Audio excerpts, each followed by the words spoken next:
देश के 12 राज्यों में एसआईआर चल रही है, तो एक तरफ विपक्ष जहां लगातार सवाल उठा रहा है एसआईआर पे, चाहे पश्चिम बंगाल की मुख्यमंत्री ममता बनर्जी हो, राहुल गांधी हो या उत्तर प्रदेश में अखिलेश यादव हो, लेकिन चुनाव आयोग उनकी बातों को नहीं सुन रहा है। और वहीं भाजपा के जो डिप्टी सीएम है उत्तर प्रदेश के, उनका कहना है चुनाव आयोग और भाजपा कार्यकर्ता जो है पूरी ईमानदारी से एसआईआर का काम कर रहे हैं। हमारे साथ मौजूद हैं कांग्रेस प्रदेश अध्यक्ष अजय राय जी। सर, एसआईआर को लेकर जिस तरीके से लगातार आप लोग मांग कर रहे हैं लेकिन चुनाव आयोग डिनाई कर रहा है, वहीं डिप्टी सीएम ने इस बात को कहा है कि बहुत ईमानदारी से काम हो रहा है। देखिए, इसमें ईमानदारी और बेईमानी की बात तो एक अलग चीज़ हो गई। पूरी तरीके से ये बेईमानी पे तो लगे ही हैं, तो बुनियाद दिख कह रही है। पर आज आप देखिए, बीएलओ एक तरफ नौकरी छोड़ रहे हैं, एक तरफ सुसाइड कर ले रहे हैं, और एक नया अभी एक मेरे पास आया। संगीता रावत है।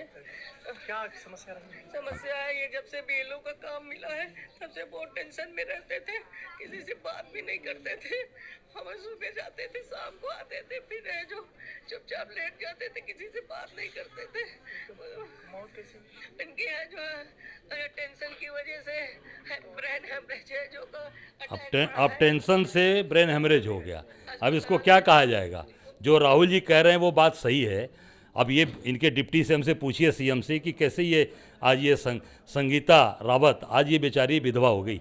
इसका पति बीएलओ बना था, इसकी हत्या, इसकी जिम्मेदार कौन है? इसका सीधे सीधे अगर कोई जिम्मेदार है, चुनाव आयोग है, चुनाव आयोग पर मुकदमा दर्ज होना चाहिए, कार्रवाई होनी चाहिए।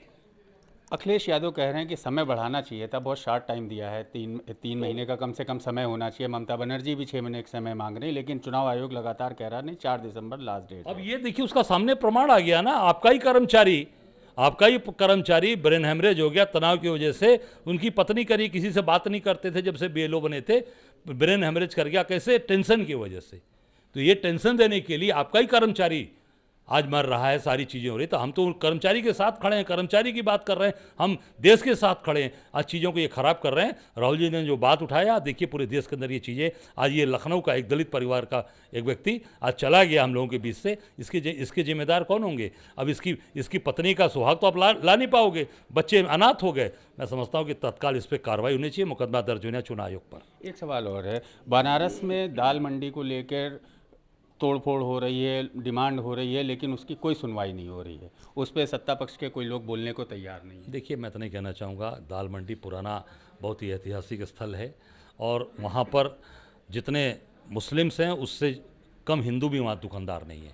45% करीब हिंदू हैं, 55% मुस्लिम्स हैं, और वो उसका कुछ तोड़ने का औचित्य नहीं है, क्योंकि काशी के हम लोग हैं, गली गली घूमे हैं, दाल मंडी का गली गली जानते हैं। उसी दाल मंडी में उस्ताद बिस्मिल्लाह खां का घर है, भारत रत्न उन्हीं का घर है। उसमें बिस्मिल्लाह खां साहब, उसी घर पर उनका परिवार रहता है।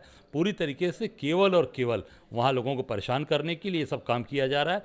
तत्काल कार्रवाई रोकनी चाहिए, बंद करनी चाहिए, उसका कोई औचित्य नहीं है। कम से कम 10,000 व्यापारी परिवार नष्ट होगा और 50,000 लोग पूरी तरीके से बेरोजगार हो जाएंगे।